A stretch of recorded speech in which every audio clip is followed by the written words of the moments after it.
यामदेवाः भद्रं पश्येमाक्षभिर्यजत्राः स्थिरैर्भिः सृष्टवागुंसस्तनूभिः विषयेमदेवैर्यदायुः स्वस्ति न इन्द्रो वृद्धश्रवाः स्वस्ति नः पूषा विश्ववेदाः स्वस्ति नस्तार्क्ष्यश्रेणिः स्वस्ति नो बृहस्पतिर्दधातु ओम शांति शांति शांति।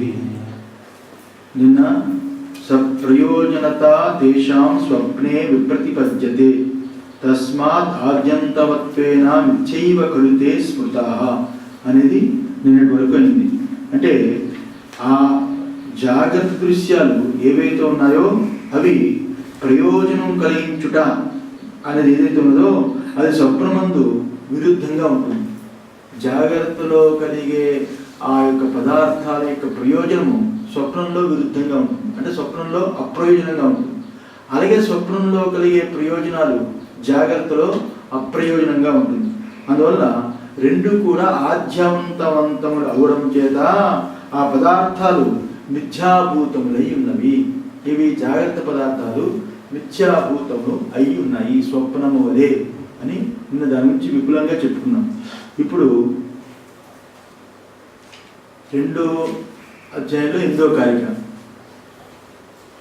ప్రయోజనం కూడా రెండిటికి సమానంగా ఉన్నది అని చెప్పడం. ఏ అవస్థకి ఆ అవస్థ ప్రయోజనం ఆ అవస్థకి తగ్గట్టుగా రెండిటికి సమానంగా ఉన్నది, ఒకటి తక్కువ ఒకటి ఎక్కువ అని లేదు అనేది దీనికి హెడ్డింగ్.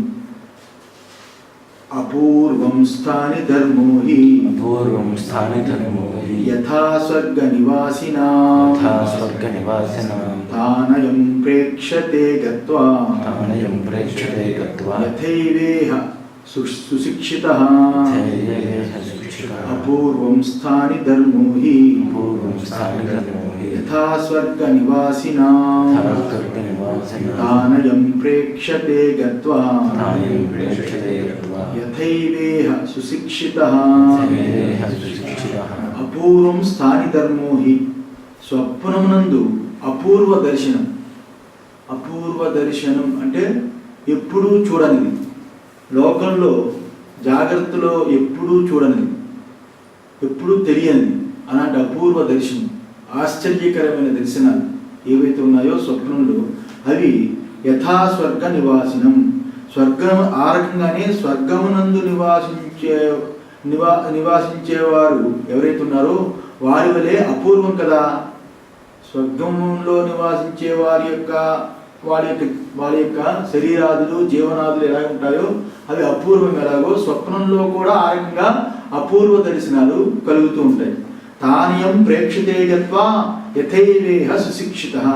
ఇక్కడ అంటే జాగ్రత్తలో సుశిక్షితుడైన వాడు ఎవడైతే ఉన్నాడో అక్కడికి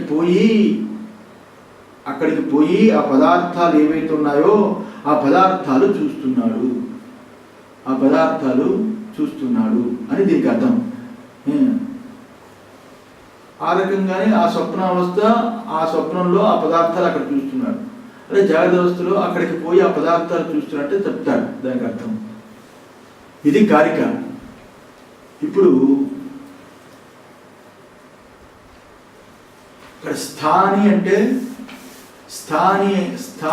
అంటే విశ్వతేజస్సులు అని ఒకటి అర్థం. 2 అక్కడ చూచేవాడు ఇక్కడ చూసేవాడు నేను అని ఈ 2 చెబుదాం. స్థానము అంటే జాగ్రత్త స్వప్నము అని, ఆ స్థానాన్ని బట్టి స్థాని అని వస్తుంది. తెలుగు పుస్తకంలో రాశాడు. గృహంలో ఉన్నప్పుడు గృహస్థాని, గృహం అనేది స్థానము. అదే గృహంలో ఉన్నప్పుడు ఆ స్థానంలో ఉన్నప్పుడు స్థాని. ఉద్యోగం అనే స్థానంలో ఉన్నప్పుడు అతడే అక్కడ ఉద్యోగ స్థాని అని ఆ తెలుగు పుస్తకం రాశాడు. స్వప్నంలో ఉన్నప్పుడు స్వప్నం అనే స్థానంలో ఉన్నప్పుడు స్వప్న స్థాని అని ఈ రకంగా తీసుకోవాలని చూపించాడు. అయితే ఇప్పుడు పూర్వపక్ష అడుగుతున్నాడు. స్వప్న జాగ్రత్త భేదయో సమత్వాత్ జాగ్రత్త భేదానాం అసత్వం ఇతి ఏది ఉక్తం తద్ అసత్. అంతే కదా. పూర్వపక్షి అడుగుతున్నాడు ఏమని? స్వప్న జాగ్రత్త భేదయో సమత్వాత్. స్వప్నము జాగ్రత్త అంటే కళ మెలకువ అనేవి ఏవైతే ఉన్నాయో ఆ భేదాలు సమానంగా ఉండడం చేత అని కదా మీరు చెప్తున్నారు. సమానంగా ఉండడం చేత జాగ్రత్త భేదానాం అసత్వం ఇది. స్వప్నము జాగ్రత్త రెండు భావాలు, రెండు పదార్థాలు లేక రెండు దృశ్యాలు ఏవైతే ఉన్నాయో రెండు సమానంగా ఉండడం చేత స్వప్నవత్ జాగ్రత్త మిథ్య అని మీరు చెప్తున్నారు. స్వప్నము వలె జాగ్రత్త మిథ్య అని చెప్తున్నారు. అది ఏదైతే అలా చెప్పారో అది అసత్, అది సరికాదు అని చెప్తున్నాడు. అయితే దానికి పరిప్రశ్న ఏమిటి? ఆ ప్రశ్న అడుగుతున్నారు ఏమని? కస్మాత్, ఎందువలన? రెండు సమానము అయి ఉండడం చేత స్వప్నము వలె జాగ్రత్త అసత్యము అని చెప్పాం కదా, అది తప్పు అంటున్నావు. ఎందువలన అంటే పూర్వపక్షి దృష్టాంతస్య అసిద్ధత్వాత్. ఎందువల్లంటే మీరు చెప్పేది దృష్టాంతానికి సరిపోవడం లేదు. అసిద్ధత్వాత్, అది సరైన సిద్ధి కాదు. ఎందుకంటే దృష్టాంతం సరిపోలేదు, పోలిక సరిపోలేదు అని అర్థం. ఆ పోలిక సరిపోలేదు. ఏమిటి? స్వప్నము ఏదైతే ఉన్నదో స్వప్నము వలె జాగ్రత్త మిథ్య అంటే అస్సలు పోలిక సరిపోలేదు. ఎందుకంటే స్వప్నంలో ఉన్న కాలదేశాదులు జాగ్రత్తలో ఉన్న కాలదేశాదులు చాలా వ్యత్యాసంగా ఉంది. నిన్నటి వరకు చెప్పుకున్నాం. ఇది ఒక పకడ్బందీగా ఒక వ్యవస్థీకరణంగా ఉంటుంది జాగ్రత్త. స్వప్నంలో లేదే, మరి స్వప్నంతో మిథ్య అని ఎలా అంటారు? అందువల్ల ఆ పోలిక సరిపోవటం లేదు. మళ్ళా ప్రశ్న కథం, ఏ రకంగా వివరించు దాని గురించి అంటే పూర్వపక్షి నహి జాగ్రదృశ్యా ఏతే భేదాః స్వప్నే దృశ్యంతే. అది జాగ్రత్త దృశ్యాః ఏతే భేదాః స్వప్నే దృశ్యంతే అనేది క్వశ్చన్ మార్క్. ఏంటంటే జాగ్రత్త దృశ్యములు అనే భేదములు అవి ఏవైతే ఉన్నాయో ఆ భేదాలు, ఆ విషయాలు అవన్నీ కూడా అవి జాగ్రత్త దృశ్య భేదాలు మాత్రమే ఇక్కడ స్వప్నంలో చూడబడుతుంది అని అంటారా? జాగ్రత్త దృశ్య భేదములే స్వప్నములో చూడబడుతుంది అని అంటారా అని పూర్వపక్షి అంటున్నాడు. అలా కాదు. దృశ్యంతే నహి, ఆ రకంగా కాదు కదా. జాగ్రత్త దృశ్యాలు మాత్రమే స్వప్నంలో చూడబడుతుంది అంటారా? పోనీ జాగ్రత్త యొక్క దృశ్యాలు ఏవైతే చూసామో అవి వాసనా రూపమై ఆ వస్తువులు విషయ వాసనలుగా ఉండి స్వప్నంలో మాత్రం అవే రకంగా ఆ రకంగానే కనిపిస్తున్నాయి అంటారా? అలా కాదు కదా. ప్రశ్న కిం తరిహి, అయితే మరి ఏమిటి? జాగ్రత్త దృశ్యాలే స్వప్నం యొక్క వాసనలు అని కదా ప్రపంచంలో ఉంది. జాగ్రత్త దృశ్యాలే ప్రపంచం యొక్క వాసనలు అయితే జాగ్రత్త ప్రపంచం యొక్క వాసనలే స్వప్నము అని అంటే అప్పుడు అలా కూడా కాదు. ఎందువల్ల స్వప్నంలో అసలు జాగ్రత్తలో ఎప్పుడూ చూడనటివి, ఎప్పుడూ కనిపించినటివి అటువంటివి కూడా దృశ్యానికి వస్తాయి కదా. జాగ్రత్త దృశ్యాలే స్వప్నం యొక్క వాసనలు అనడానికి కూడా కుదరదు. ఎందువల్ల అంటే మరి ఏ రకమైనవి అవి అంటే చెప్తున్నాడు పూర్వపక్షి. అపూర్వం స్వప్నే పశ్యతి. అపూర్వం అంటే పూర్వము చూడనిది, జాగ్రత్తలో ఎప్పుడూ చూడలేనటువంటివి. ఆ రకంగానే జాగ్రత్తలో ఎప్పుడూ చూడలేనటివి, ఈ లోకంలో ఎప్పుడూ కనిపించనటివి ఏవైతే ఉన్నాయో అలాంటి ఆశ్చర్యకరమైన సంఘటనలు ఏవైతే ఉంటాయో అవి స్వప్నే పశ్యతి, స్వప్నంలో చూస్తాం. ఏ రకంగా అంటే చతుర్థంత గజమారూఢం అష్టభుజం ఆత్మానం మన్యతే. అక్కడ స్వప్నమందు ఏ రకంగా చూస్తామంటే చతుర్దంత గజమారూఢం, 4 దంతములతో కూడుకున్న ఏనుగు యందు కూర్చున్నట్లుగా స్వప్నం వస్తుంది. ఏనుగు యందు 4 దంతాలతో కూడుకుని ఉన్న ఏనుగు యందు కూర్చున్నట్టుగా కల వస్తుంది. 4 దంతాలు ఏనుగుంటాయా? కానీ 4 దంతాలతో కూడుకుని ఉన్న ఏనుగు మీద కూర్చొని మనము మావటి వాడి వలె ఉన్నట్టుగా కల వస్తుంది. ఆ రకంగా అష్టభుజం ఆత్మానం మన్యతే. అష్టభుజం 8 భుజములతో కూడుకున్నట్లుగా కలుస్తుంది. నాకు 8 భుజములు కూడుకున్నట్లుగా కలుస్తుంది. 4-5 బుర్రలు ఉన్నట్టుగా కలుస్తుంది కదా. ఆ రకంగానే గజం ఏనుగు మీద 4 దంతములతో కూడుకుని ఏనుగు కూర్చున్నట్టుగా అక్కడ నేను తెలుస్తాను. ఆత్మానం మన్యతే, నేను ఆ రకంగా చూస్తాను.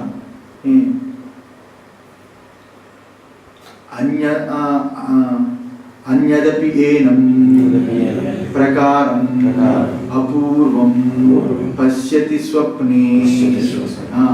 ఇంకా ఇటువంటి అనేక రకములైన ప్రకారాలు అంటే అనేక రకమైన విధాలుగా అనేక రకాలుగా ఈ అపూర్వమైన విషయాలన్నీ ఎప్పుడూ చూడనటువంటివి, జాగ్రత్తలో ఎప్పుడూ కనిపించినటువంటివి, అలాంటి అపూర్వమైన విషయాలన్నీ కూడా స్వప్నంలో చూస్తూ ఉంటాను.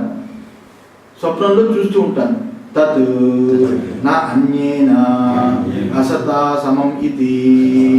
అందువలన ఇదంతా ఈ రకంగా అసలు లోకంలో ఎప్పుడూ చూడనటువంటిది, జాగ్రత్త అవస్థలో ఎప్పుడూ కూడా అసంభవమైన విషయాలు ఏవైతే ఉన్నాయో, ఒకడికి 8 భుజాలా, ఆ ఏనుగుకి 4 దంతాలా, ఏమిటిది ఆశ్చర్యకరమైన విషయాలు. ఇది ఎప్పుడు కూడా లోకంలో అది కుదరని పని. అలాంటి కుదరని విషయాలు ఏవైతే ఉన్నాయో అక్కడ కనిపిస్తుంది. ఒకటిది తలకాయి మొండెము, ఇంకొకటిది శరీరము, ఇంకొకటి కాళ్ళు. అలాగే నలుగురు కలిపి ఒక వస్తువుగా కనిపిస్తుంది. ఇది విచిత్రంగా ఉంటాయి కదా స్వప్నాలు. అలాంటి స్వప్నాన్ని పెట్టుకొని జాగ్రత్తని కొట్టేస్తారా? స్వప్నము వలె జాగ్రత్త మిథ్యానంటారా? ఎలా కుదురుతుంది? స్వప్నము అసలు ఎక్కడా కనిపించని, ఊహించని, లోకంలో కానీ ఈ అవస్థలో కానీ ఎప్పుడు కూడా చూడనటువంటిది ఒక విచిత్రమైన స్వప్నాలు కదా కలుగుతాయి. అలాంటి స్వప్నము మిథ్య అంటే అర్థం ఉంది. ఆ స్వప్నంలాగా ఈ జాగ్రత్త కూడా మిథ్య అని జాగ్రత్తను కొట్టిపారేస్తారా? ఎలా కుదురుతుంది అనేది అతని ప్రశ్న. అందువల్ల తత్న అన్యేన అసతా సమం ఇది. అందువల్ల అసత్ అనడం అనేది స్వప్నము వలె జాగ్రత్త అసత్ అని చెప్పడం అనేది సరికాదు, కుదరదు. ఎందువల్ల అది సత్తు ఏవా, జాగ్రత్త సత్తు వలె ఉన్నది అని. అతః దృష్టాంతః అసిద్ధః. అందువలన దృష్టాంతః అసిద్ధః. మీరు చెప్పే దృష్టాంతం అంటే పోలిక ఏదైతే ఉన్నదో అది సరికాదు. జాగ్రత్త సత్యేవ, జాగ్రత్త సత్యమే. స్వప్నం దృష్టాంతంతో, స్వప్నం యొక్క పోలికతో దీన్ని కొట్టిపారేయడము సరికాదు అని చెప్పి తస్మాత్ స్వప్నవత్ జాగ్రత్తస్య అసత్వా ఇతి అయుక్తం. అందువలన స్వప్నము వలె జాగ్రత్త దృశ్యాలు అసత్యత అని ఏదైతే చెబుతున్నారో అది మా అనుభవానికి కుదరటం లేదు, అది సరికాదు. ఇది కేవలము అది శ్మశాన వైరాగ్యము, పురాణ వైరాగ్యము, అలాంటి వైరాగ్యంతో ఏదో భావాలు చెప్తున్నారు కానీ స్వప్నము మాకు స్పష్టంగా ఈ రకంగా కనిపిస్తుంది. జాగ్రత్త అయితే చక్కగా ఇంత వ్యవస్థీకరణంగా కనిపిస్తుంది. దానిలాగా ఇది అని కొట్టిపారడం అనేది కుదురుటలేదు అని చెప్తున్నాడు.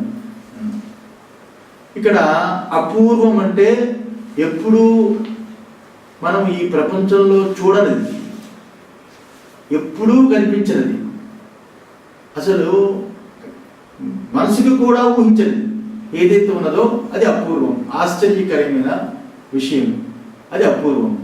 అది ఇక్కడ తస్మాత్ స్వప్నవత్ జాగ్రత్తస్య అసత్వ ఇది అయుక్తం. అంటే స్వప్న దృశ్యముల వలె అసత్యము అని ఏదైతే జాగ్రత్త దృశ్యాలు చెబుతున్నారో ఆ రకంగా ఇవి అసత్యము కావు. ఇది అపూర్వమైన విషయాలు స్వప్నంలో జరుగుతాయి. అవి ఎప్పుడూ ఊహించలేని అపూర్వమైన విషయాలు జరుగుతాయి కాబట్టి జాగ్రత్తలో ఆ రకంగా కాదు. ఇందువల్ల జాగ్రత్తకి ఒక నియతము ఉన్నది అని, జాగ్రత్తకి ఒక నియతము అనేది ఉన్నది అని ఇక్కడ వీటి యొక్క భావాన్ని పూర్తిగా తీసుకుంటే, స్వప్నము యందు ఏవైతే స్వప్నములో ఏ రకంగా అయితే నామరూపములతో కనిపిస్తుందో అవి నిజంగా నియతంగా ఉండవు. స్వప్నంలో ఏవైతే నామరూపాలతో, ప్రపంచమంతా నామరూపాత్మకమైనది జగత్తు. ఏ ప్రపంచం ఎక్కడ కనిపించినా ఆ ప్రపంచం నామరూపాత్మకమై ఉన్నది.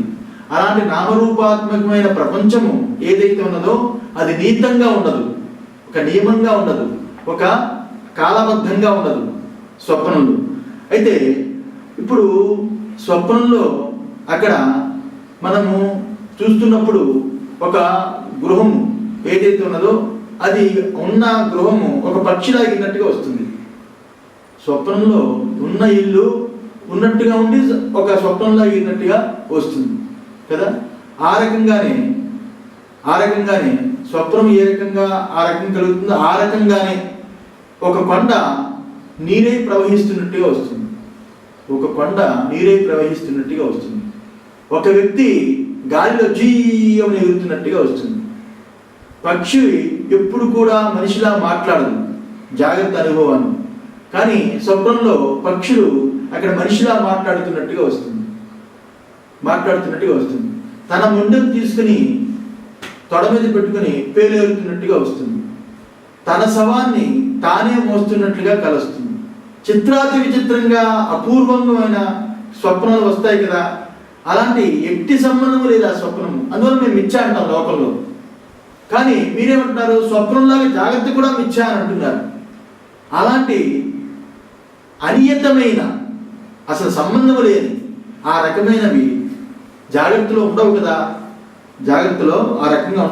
అందువల్ల అది అపూర్వమై ఉన్నది. జాగ్రత్త అయితే అది ఒక వ్యవస్థతో కూడుకుని ఉన్నది. స్వప్నంలో మనిషి ఎగురుతున్నట్టుగా ఉంటుంది. డాబా ఎక్కి నేను ఎగురుతానని చెప్పి ఎగిరాడు అనుకోండి, కింద పడి చస్తాడు కదా. అసలు దానికి దీనికి పోలికే లేదు. ఆ రకంగా జాగ్రత్తలో ఉన్న నామరూపములతో కూడుకున్న పదార్థములు, విషయాలు ఏవైతే ఉన్నాయో సకల విషయాలు అవన్నీ కర్తృత్వ భోక్తృత్వాలతో కూడుకొని అనేక జనులు, అనేక ప్రాణులు ఏవైతే ఉన్నాయో అవి ఒక నియతమైన దేశకాలాల మీద ఆధారపడి కనిపిస్తారు. జాగ్రత్తలో ఎవరైతే ఉన్నారో కర్తృత్వ భోక్తృత్వాలతో కూడుకున్న సకల ప్రాణులు ఒక నియతమైన దేశకాలాల మీద ఆధారపడి వాళ్ళు కనిపిస్తూ ఉంటారు. కానీ ఇది అందులో జాగ్రత్త ఏదైతే ఉన్నదో ఆ జాగ్రత్త ఒక స్వతంత్రమైన అవస్థ. స్వప్నం అలా కాదు, అస్వతంత్రమైన అవస్థ.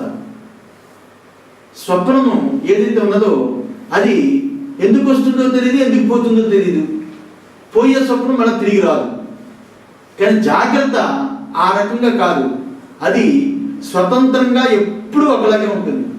ఒక నియమం ఉన్నది, ఒక కాలం ఉన్నది. అక్కడ కర్తృత్వ భోక్తృత్వాలకి ఒక పద్ధతి ఉన్నది. ఈ రకంగా జాగ్రత్త అనే డయాస్ మీద చక్కటి వ్యవస్థ ఉన్నది. స్వప్నం అనే డయాస్ మీద అలాంటి వ్యవస్థ ఏది? అందువల్ల స్వప్నము జాగ్రత్తకి చాలా తేడా ఉన్నది. అందులో లోకంలో అందరూ ఆలోచించి స్వప్నము మిథ్య అన్నారు, జాగ్రత్త సత్యము అని అన్నారు. మీరు స్వప్నం మిథ్య అనే దాన్ని పెట్టుకొని జాగ్రత్త కూడా మిథ్య అని చెబుతున్నారు. ఎలా కుదురుతుంది అనేది ఈ ప్రశ్న యొక్క. అందులో స్వప్నానికి సత్తా లేదు అని అర్థం. సత్తా అంటే ఉనికి అని అర్థం. అలాంటి స్వప్నానికి ఎటువంటి ఉనికి లేదు అని. అలాగే ఇంకొక రకంగా తీసుకున్న జాగ్రత్తలో ఏమైనా కోరికలు తీరలేదనుకోండి, కోరికలు తీర్చుకోవడానికి ఎన్నో నిబంధనలు, విధి నిషేధాలు, ధర్మము, ఇవన్నీ వ్యవస్థీకరణంగా ఉంటాయి. కోరిక ఉంటుంది, తీర్చుకోవాలంటే ధర్మం అడ్డొస్తుంది. కానీ స్వప్నంలో ఏ ధర్మము అడ్డు రాదు, ఆ కోరిక తీరిపోతుంది కదా. అంటే జాగ్రత్తలో ఉన్న కొన్ని కోరికలకి పరిష్కారం ఎక్కడ దొరుకుతుంది అంటే స్వప్నంలో దొరుకుతుంది. ఇక్కడ నియమాలు, నిబంధనలు, విధి నిషేధాలతో కూడుకుని ఉన్నది. ఆ కోరిక అడ్డున్నది. స్వప్నంలో ఏ అడ్డు లేదు. స్వప్నంలో ఆ కోరిక తీర్చుకోవడానికి అక్కడ ప్రయోజనం ఉంటుంది. ఆ రకంగా చూసుకున్న స్వప్నము జాగ్రత్తకి సంబంధం లేదు కదా. జాగ్రత్తలు ఈ రకంగా ఉంది కదా, అందులో జాగ్రత్త సత్యంగా ఉంది కదా. అక్కడ ఒక విధి లేదు, ఒక నిషేధం లేదు, ఒక నియమం లేదు, ఒక పద్ధతి లేదు, ఏమేమో ఉంటుంది స్వప్నం అని ఆ రకంగా ఆ దృష్టితో చెప్తున్నాడు. అందువల్ల స్వప్నము ఈ రకంగా అపూర్వంగా ఉన్నప్పుడు, అపూర్వంగా ఆశ్చర్యకరంగా ఎప్పుడూ కనిపించని ఊహాతీతంగా ఉన్నప్పుడు ఇది మృగదృష్టి కాదు వలె, ఎండమావులి యందు నీరు వలె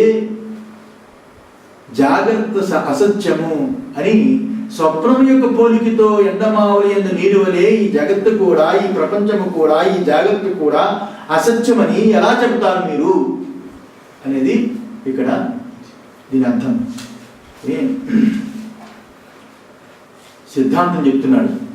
తత్ నా స్వప్న దృష్టం అపూర్వం యద్ మన్యసే న తత్ స్వతః సిద్ధం. అది నా ఆ రకంగా కాదయ్యా, నువ్వు చెప్పింది ఏదైతే ఉన్నదో ఆ రకంగా కాదు. ఎందుకంటే స్వప్న దృష్టం అంటే స్వప్నాన్ని చూచినవాడు, స్వప్నం స్వప్న దృష్టం స్వప్నం చూసిన అపూర్వం యత్ మన్యసే, ఏదైతే స్వప్నం చూస్తున్నప్పుడు, స్వప్న సమకాలంలో స్వప్నం చూస్తున్నప్పుడు ఏదైతే నువ్వు అపూర్వమని ఏదైతే అంటున్నావో, ఆశ్చర్యకరమైనవి, ఊహించలేనివి, ఎప్పుడు కూడా జాగ్రత్తలో కనిపించనివి అనే వాటిని అపూర్వం కదా అంటావు. అలాంటి అపూర్వం ఏదైతే ఉన్నదో అది మన్యసే నా తత్తు స్వతసిద్ధం. ఆ అపూర్వం అనేది ఏదైతే ఉన్నదో అది స్వతసిద్ధము కాదు. అపూర్వం అనేది ఏదైతే ఉన్నదో అది స్వతసిద్ధము కాదు. ఎందువల్లంటే కిం తరిహి, ఎందువలన అపూర్వం స్థాని ధర్మో హి స్థానినః ద్రష్టురేవ హి స్వప్నస్థానవతః ధర్మః. ఎందువల్ల అది కిం తరిహి అంటే అపూర్వం స్థాని ధర్మో హి స్థానినః. అపూర్వం అంతా కూడా ఏదైతే అపూర్వం ఏదైతే ఉన్నదో అది స్థాని ధర్మమే కదా అని. అపూర్వం ఏదైతే ఉన్నదో స్థాని ధర్మమే కదా. అక్కడ నేను యొక్క ధర్మం, ఇక్కడ స్థాని అంటే అక్కడ నేను యొక్క ధర్మమే కదా. అది చూస్తున్నాడు కదా. స్థాని ధర్మము అంటే అక్కడ స్థానాన్ని బట్టి స్థాని ధర్మం, స్వప్నం యొక్క స్థానాన్ని బట్టి అక్కడ చూడడం అనేది స్థాని ధర్మమై ఉన్నది, ఆ నేను యొక్క ధర్మమై ఉన్నది. అది అలాగే చూస్తుంది, ఉన్నది ఉన్నట్టుగా చూస్తుంది. చూచేవాడు పొరపాటు కాదు. అక్కడ ఆ స్థానంలో ఉన్న పదార్థాలు, ఆ స్థానం యొక్క స్వరూపం అంతే. స్వప్నం యొక్క స్థానం యొక్క స్వరూపమే అంత. అలాంటి స్వప్నాన్ని, ఆ స్వప్నం అనే స్థానాన్ని ఎవడైతే చూస్తున్నాడో వాడి స్థాని ఆ నేను. ఆ నేను వాడికి ఆ స్థాని యొక్క ధర్మం కదా అలా చూడటము. ఉన్నది ఉన్నట్టుగా చూడటం ధర్మం కదా. జాగ్రత్తలో ఉన్నది ఉన్నట్టుగా చూడటం ఏ రకంగా ధర్మమో, ఉన్నది ఇంకొకలా చూడటం ఏదైతే ఉన్నదో అది అబద్ధమో, అగ్రహణమో, మిథ్యయో, ఉన్నది ఉన్నట్టుగా చూడటం ఎలా నిజమో, ఆ రకంగా స్వప్న సమకాలంలో స్వప్నంలో ఉన్న పదార్థాలు, విషయాలు ఉన్నది ఉన్నట్టుగా చూడటం అనేది అక్కడ స్థాని యొక్క ధర్మమై ఉన్నది. ఆ స్థానం ఎలా ఉన్నదో ఆ స్థానాన్ని చూసేవాడు ఎవడైతే ఉన్నాడో ఆ స్థాని యొక్క ధర్మమై ఉన్నది. స్థానినః ద్రష్టురేవహి. స్థాని అంటే ద్రష్టురేవహి. స్థాని అంటే చూచువాడిని కదా అర్థము. స్థాని అంటే చూచువాడు. ఎవరు వాడు? నేననేవాడు అక్కడ చూచేవాడు కదా అని. స్వప్నస్థానవత ధర్మ. అందువల్ల అక్కడ అపూర్వం అని ఏదైతే చెప్పావో అది స్వప్నస్థానవంతుడి యొక్క ధర్మం, స్వప్నస్థానం యొక్క ధర్మం. అపూర్వం అని ఏదైతే చెప్పావో అది స్వప్నస్థానం యొక్క ధర్మం. స్వప్నంలో ఆ రకంగా అది ధర్మయుతంగా ఆ రకంగా ఉన్నది. స్వప్నంలో ఆశ్చర్యకరమైనవి, ఎప్పుడు కూడా కనిపించనివి, ఏనుగు 4 దంతాలతో ఉన్నవి ఎప్పుడైనా లోకంలో చూసామా? ఈ జాగ్రత్తలో ఆ రకంగా 4 భుజాలతో ఉన్న వ్యక్తులను చూసామా? ఆ రకంగానే అక్కడ తన శవాన్ని తానే మోసుకున్నట్టుగా చూసామా? పక్షి ఏదైతే ఉన్నదో పక్షి మాట్లాడుతున్నట్టుగా చూసామా మానవుల్లాగా? అలాగే కొండ నీరులా ప్రవహించడం చూసామా? అంటే ఆ ప్రశ్నకి అర్థం లేదు. ఆ స్థాన ధర్మం అన్నాడు. ఆ స్థాన ధర్మాన్ని బట్టి అక్కడ ఆ స్థాని ఆ రకంగా చూస్తున్నాడు. అందువల్ల చూచేవాడు కూడా పొరపాటు కాదు, ఉన్నది ఉన్నట్టుగా చూస్తున్నాడు. అక్కడ ఉన్న నేను అని అర్థం. చెబుతూ ఇక్కడ ఇందాక చెప్పాను కదా, ఇక్కడ స్థానము అంటే ఇల్లు అనేది స్థానం, ఇంటిలో ఉన్నవాడు గృహస్థాని. ఉద్యోగం అనేది స్థానం, ఉద్యోగంలో ఉన్నప్పుడు ఉద్యోగి స్థాని. అలాగే స్వప్నంలో ఉన్నప్పుడు స్వప్నస్థాని. స్వప్నం అనేది స్థానం. ఆ స్థానాన్ని బట్టి ఆ స్థాని ఆ రకంగా ఉన్నది ఉన్నట్టుగా చూస్తున్నాడు. అందులో తప్పే ఉన్నది. ఆ నేను ఆ రకంగానే చూస్తుంది. అంటే ఇక్కడ అర్థం ఏమిటి? జాగ్రత్త కాలం ముందు ఏ అనుభవం లేని లోకంలో అసంభవమైన విషయాలు, ఊహాతీతమైన విషయాలు, ఆశ్చర్యకరమైన ఏవైతే ఉన్నాయో అవి అపూర్వమని కదా లోకంలో అంటారు. అయితే స్వప్న దృశ్యాలు ఏవైతే ఉన్నాయో పూర్వం ఎప్పుడూ చూడనివి, కొన్ని ఏవైతే తోచే వాటిని అపూర్వమని ఏవైతే అంటున్నామో అవి స్వప్నము. ఆ రకంగా అది మిథ్య అని అంటున్నామో అది కేవలము జాగ్రత్త దృష్టి, జాగ్రత్త అభిమానము చేత ఈ రకంగా ఆలోచిస్తే అక్కడ ఆ రకంగా అనిపిస్తుంది. కానీ నిజంగా అక్కడ దృష్టితో చూచినప్పుడు అది స్థాన ధర్మమై ఉన్నది. అందువల్ల ఇప్పుడు అపూర్వం అని చెప్పి లోకంలో ఎప్పుడూ చూడలేదని చెప్పి తాడి యందు పాము అనే భ్రాంతి కలిగింది అనుకోండి. ఆ పాము కనిపించే సమకాలంలో ఇది సత్యం అంటామా? మరి ఎప్పుడూ చూడలేదండి పాముని. అంటే పూర్వం ఎక్కడ ఆ చుట్టుపక్కల ఎక్కడా చూడలేదు. చూడనంత మాత్రాన పాము కనిపించింది. పాము కనిపించినంత మాత్రాన అది సత్యం అంటామా? ఒకప్పుడు చూడలేదు కాబట్టి, అది భ్రాంతిని తెలిసిన తర్వాత ఉన్నది కాబట్టి మధ్యలో కనిపిస్తుంది, ఇది సత్యము, కనిపించే సమకాలంలో సత్యం అని అంటామా? సత్యమని అనం కదా.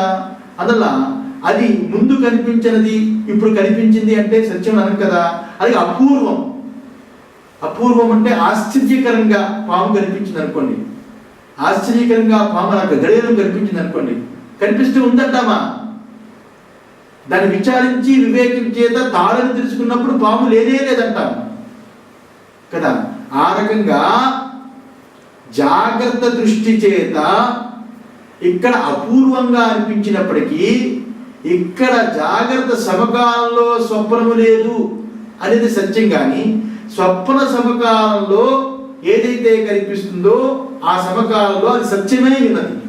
అర్థమవుతుందా? సత్యమే ఉన్నది, అది స్వప్నము కాదు. ఆ సమకాలంలో జాగ్రత్తే అయి ఉన్నది.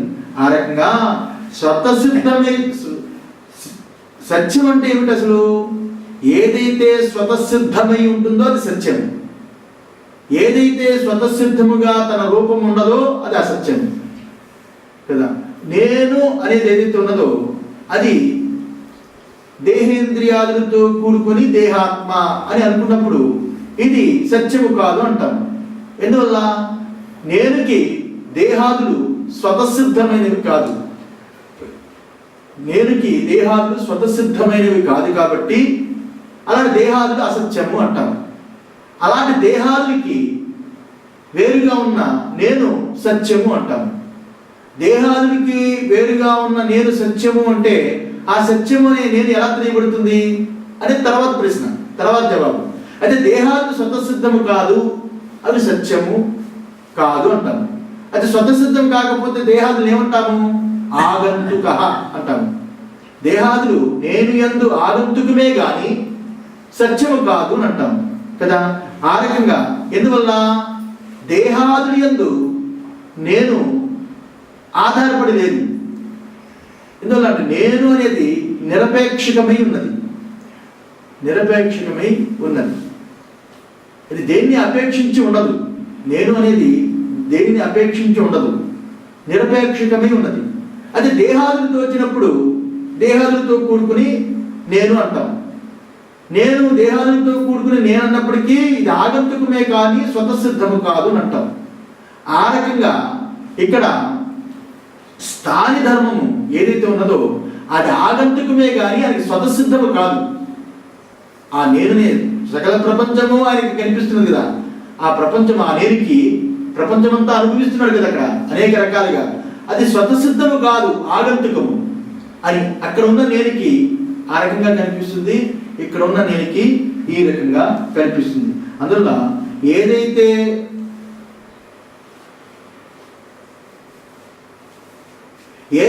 అపేక్షతో కోరుకుంటామో కావాలా, ఏదైతే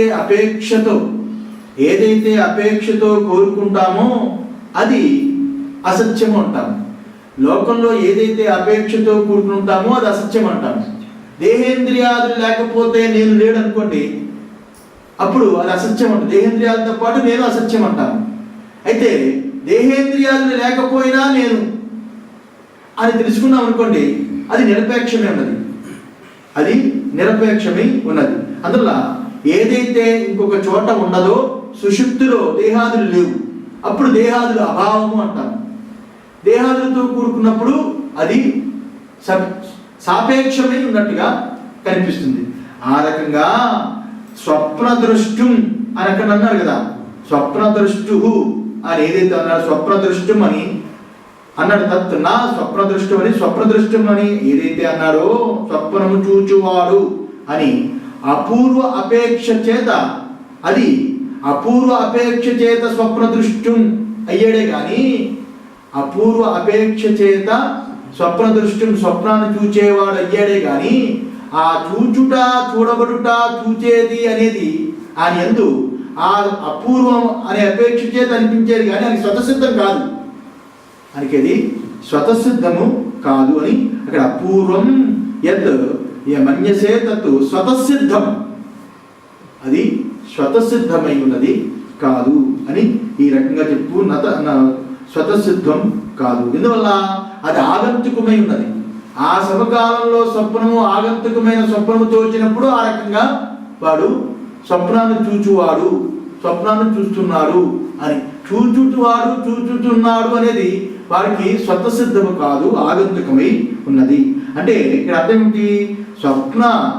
స్వప్నస్థాన ధర్మమే కానీ, ఇక్కడ స్వప్నస్థాన ధర్మమే కానీ స్థానికి స్వతసిద్ధము కాదు అని అర్థం.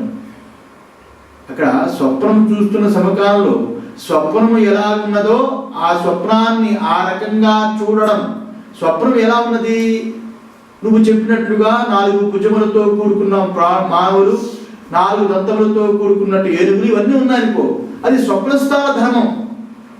ఆ రకంగా తోచడం అనేది అక్కడ ధర్మమై ఉన్నది. ఆ ధర్మమే కానీ స్థాని యొక్క దోషము కాదు. ఉన్నది ఉన్నట్టుగా చూస్తున్నాడు, అది స్థాని యొక్క స్వతసిద్ధమైన ధర్మం కాదు, అది ఆగంతుకమై ఉన్నది అని అర్థమైందా? అది ఆగంతుకమై ఉన్నది అని అంటే అక్కడ స్థాని ఎవడైతే ఉన్నాడో చూచేవాడి యొక్క దృష్టి దోషము కాదు, చూచేవాడి యొక్క దృష్టి దోషము కాదు, స్థానం యొక్క బలము ఆ రకంగా ఉన్నది. ఆ స్థాన బలం అలా ఉన్నది కాబట్టి ఆ స్థానం ఉన్నట్టుగా ఉన్నట్టుగా ఆ స్థాయి చూస్తున్నాడు. అంతేగాని చూసేవాడి యొక్క దృష్టిలోకం కాదు, అది ఉన్నది ఉన్నట్టుగా అక్కడ చూస్తున్నాడు. అది